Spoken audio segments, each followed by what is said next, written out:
I don't need it over there. Wiping all of my. I got water right here. God knows I didn't want this war. We didn't want this war. It was thrust upon us. But it was not thrust upon us by those boys in blue. You see all them boys in blue? Those are our boys. Every one of them. Most of those soldiers I trained. For you see, I'm the son of a son of revolution. My father was Harry Lighthorse Lee. And I yielded none my love and devotion to that man and to this country. For 36 years of my life, I wore that blue. No. There's politicians who did not understand the word compromise, like Henry Clay and those men in the early 40s.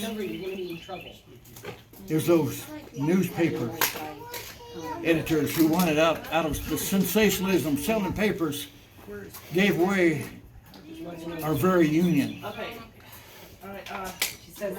It was those people who whispered in the wind, those money grabbers with that taxation.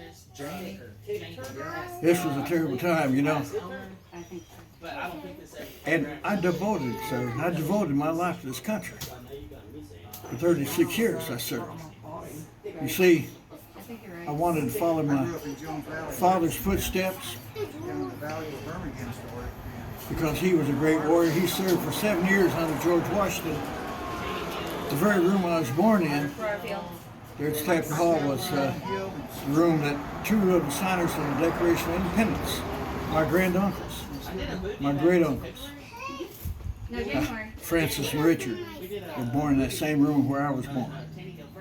So you can see that feeling of independence was born within me. And my father, he served under George Washington. And George Washington said of the Lee family, he said a greater democracy than what had been built if it had not been for the Lee, the foundation they gave. And I remember my father being a governor of the great state of Virginia. And I remember my mother, that sainted woman who was in a rolling chair, her arms crippled with arthritis, but her spirit not broken, would always say you must deny yourself and honor. The most sublime word in the English dictionary. You must do all to honor this country and serve your God. And I remember a man by the name of John C. Calhoun that got me commissioned to West Point. And I remember going to West Point, and I knew my mother was frail, but old Nate, bless his heart, I still see the fine old black man. See, he was our coachman, and he was the caretaker of my mother. And she was in such a shape that he would have to pick her up and put her into the coach. And I knew that she was in good hands. So I did not know that she was that sick. But I remember for 4 arduous years I had spent at that fine institution called West Point. My mother's words echoed in my ears of stay and telling me to stand tall and to represent my family well and to redeem the good name of the Lees. For you see, my father, although he'd been governor, although he'd been a legislator, he got in trouble gambling and actually with land speculation and ended up losing pretty well everything we had, including Stafford and my half-brother, Harry Blackhorse Lee, evicted us at the age of 3, and we had to move to Alexandria.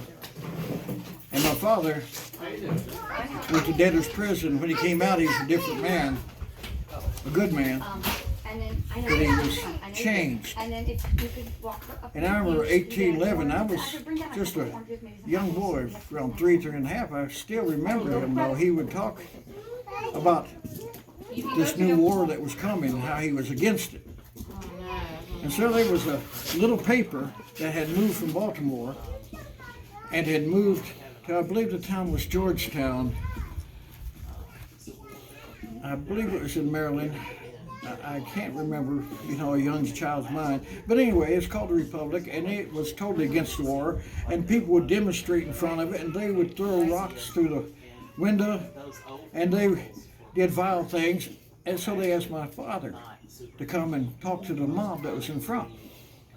And he did, and he went And he spoke to the people and he said, though you may disagree with what this man writes, what he writes, but that is America's freedom that entitles him to do so, and I will fight to the very moment of death. And as he was talking about his rights to defend this free paper, a man, butcher by trade, came behind him with a wooden mallet and hit him in the head. And there are rumors that some of the ladies took hairpins and jabbed in his ears. And he spent a long time in the hospital, and when he came back, he was not the same man, and before long he left and never saw my father again.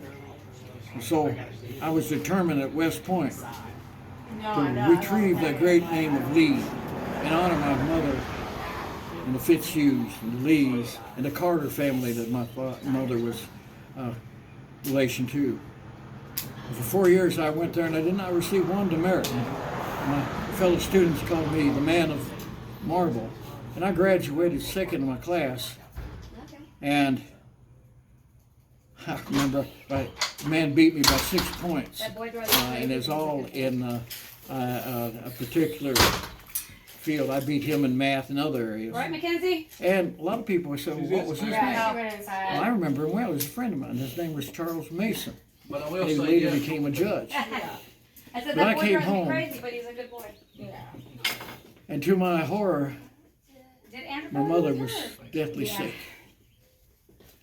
And old Nate was told not to tell me. In my mother's letters that was written, she would not talk to me, and my only comfort was to visit my childhood sweetheart. Oh, I did not tell you about her, did I? The most wondrous woman. You see, God works in mysterious ways, and when we moved from Stratford Hall, we moved to a place called Alexandria, and we stayed at a place that belonged to some of my kin. And my mother used to tell me, said, up there in that beautiful hill, you see that hill about 1.25 miles away? There's this home. And it has these massive columns, 8 of them, 30 foot in the air. And it is known as Arlington. And your distant relative lives there, and we're going to visit. And I remember I know, I was about 5 years old. Just want to curl And my up in there somewhere. dear friend, my best friend that I met there, she was younger. And we became the dearest of friends, and every Sunday we would be in church together, and we just had a bond even at the age of 12, and she was younger. We planted a tree of endearment that still grows there today in Arlington with those massive columns like this one here. But imagine we could reach our hands around it like this and could not even touch our hands because they were 30 foot in the air. And people said they was marble, but no, they were plaster. And there, after I came back from West Point, there is where I found solace and peace while my mother laid on her deathbed. And when she died, my mother put in the will and gave Nate to my sister Ann, and I begged Ann to let me have him. And because he was old and feeble, and I kept him with me, and I tended to him like she had tended to me. And I remember he was the very first person I ever offered a sermon when we buried him in Savannah. But the person who kept my mission pointed was my dear Mary's mother. For I, the love of my life was Mary. I normally hibernate. Mary Ann Randolph Custis. And she gave me the privilege of marrying her a year later after my mother passed away. But her mother, oh, I wish you could have met her. What a woman. She was very outspoken for her time, sir. And she would go around Yeah, even and she in would the invite, winter because time, my father-in-law, you probably remember him, my father-in-law was George Washington Custis. Now, George Washington Custis was actually the biological grandson of Martha. So my wife was the biological great-granddaughter of Martha Dandridge Custis Washington. And everything that George Washington had when he died in 1799, my father-in-law inherited. And when he passed away, in 1857, my wife inherited it all. Now, my wife and I was married for over 30 years. We had 7 wonderful children, 4 girls, 3 guys, 1 for men. And I had pet names for each one of them. You know, my little Mildred, one I spoiled. I used to call her Precious Life. Miss Wiggs was Angie, and little Anna was my raspberry because she was born with a little raspberry here. And then my oldest one, Mary, was daughter. Then we had Fitzhugh, George Washington, Custis, the oldest boy. Oh, what a boy. Then Bruni, my 6'2" son that followed me around so close. Then Roberta Sickus, Robert E. Lee Jr., my youngest son. And we had a family. We had such a good time at Arlington. We lived there around 30 years. And 20 of those years I was home. The other years I was out doing my station from Texas to St. Louis, Mississippi, where I I turned Mississippi and Missouri River at a place called St. Louis. And I was sent to Michigan, Ohio. There was what they called Toledo Wars over the boundary. The United States government sent me out there being an engineer, and I set the boundary around the river and making peace between those 2 states, Michigan and Ohio.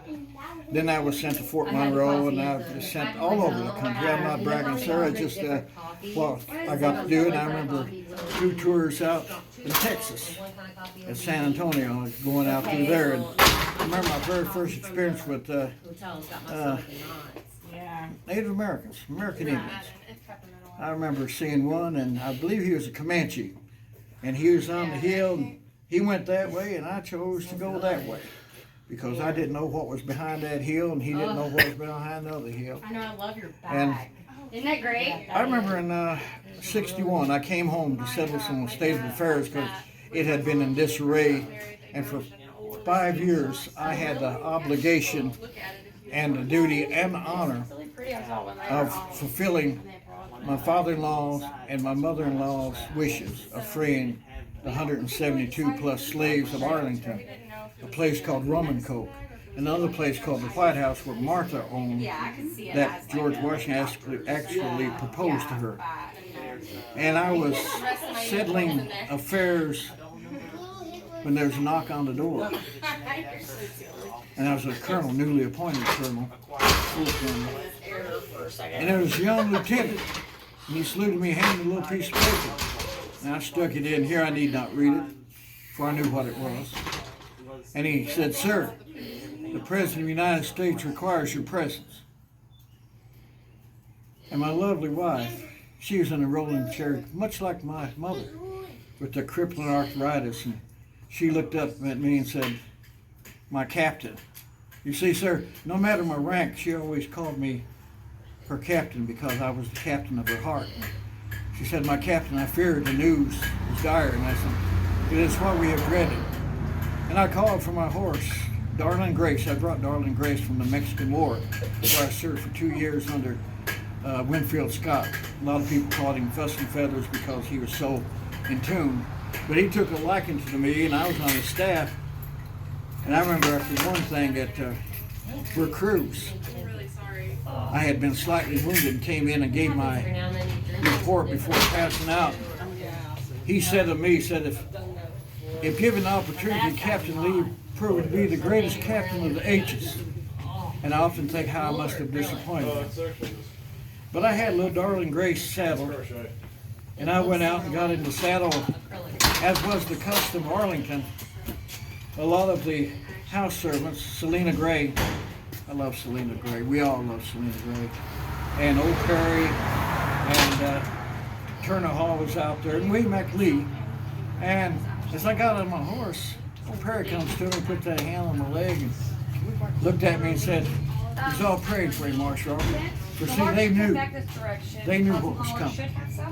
And I went down from Arlington to that mile and a quarter gauntlet to meet with the president, and they directed me to Francis Preston Blair. Now Francis was a distant kinfolk because he married in to part of the Lee Fitzhugh family, very distant, Ken. And he's a very powerful man, but I heard while I was going there that President Lincoln, a man I never met, was raising 75,000 men to put down a rebellion in a sister state called South Carolina. Now, I'm a Virginian. At West Point, we were taught our allegiance laid with our state, and the central government was secondary. And I knew that with 75,000 men, how would they get to South Carolina unless they marched through Virginia, went to Norfolk, which was Virginia territory, and I had severe questions. And I went to meet Mr. Blair. Mr. Blair was a pompous politician, you've seen him. He looked at me and held that jacket of his and said, Colonel Lee, on behalf of the President of the United States, I am hereby authorized to offer you complete command of the Army of Virginia, the civilian army, Army of the Potomac, military army. And I was confused, you know. Who had recommended me? Later I found out I had been with Philip Scott himself. But I begged leave for one day and I went home. And when I went home, I asked my maid to excuse me. And I went upstairs, and my wife, being so receptive, she wrote in the journal, she said, quote, I could hear my beloved husband pacing back and forth in the hallway, and at one juncture he fell on his knees and cried out to God, take this from our country. Take this from me, I'm unworthy to serve. And when he came down the steps, if it was a great effusion of blood to come from his eyes, but I saw it in his countenance, a resolve, no, a peace. And I knew his answer without asking the question. And that night, the house of Lee was the house of the dead. The next morning, my husband came down the stairs, put on that old blue jacket he'd worn so long, grabbed that black slouch hat, and it was the custom Cassidy hair of our youngest, precious life, kissed me on the forehead, and when he got to the door, tilted his hat and bid us adieu. And I knew he had graced the halls of Arlington for the last time. Ladies and gentlemen, that's the first and only time I knew my wife had ever been wrong, because I got to come home for one day. But I went home. I left home. This time I had a taxi waiting on me, a black carriage and a black horse. And I went down to meet with the president. This time again, directed to Mr. Blair. He was very impatient. He looked at me and said, Colonel Lee, we have no time. Have you made a decision? Sir, mustering all the strength I could, I said, though I love this Union, I love Virginia, or I cannot. I dare not draw my sword, saving her defense. When she calls to me, she sings, she cries out, Virginia! Virginia! Virginia. He extended his hand, I shook it, and I went and resigned my commission. And I went home, and the next day, one day I was civilian. Then came another knock on the door, this time a judge from Richmond. And he said, Virginia calls you, sir. And I said, I hear a voice and I will answer. And I put on a civilian jacket, and I went and I accepted command of the Volunteer Army of Virginia and Norfolk fleet, praying that my service would not be required. And for 4 arduous years we fought this terrible war. And every time I see those boys in blue, I think of how many of them I must have trained, how many of them had saluted me, how many of them I had shaken their hands. And the very thing I love, I must put the boys in grade that I love against them. And there's not a night that I go to sleep before I go to sleep that I do not pray for those boys in blue as well as I do those boys in grade my men. And I pray that this war, this terrible war, comes to an end swiftly, without the grand effusion of blood, and that we find that freedom that we want. For you see, I'm fighting for Virginia.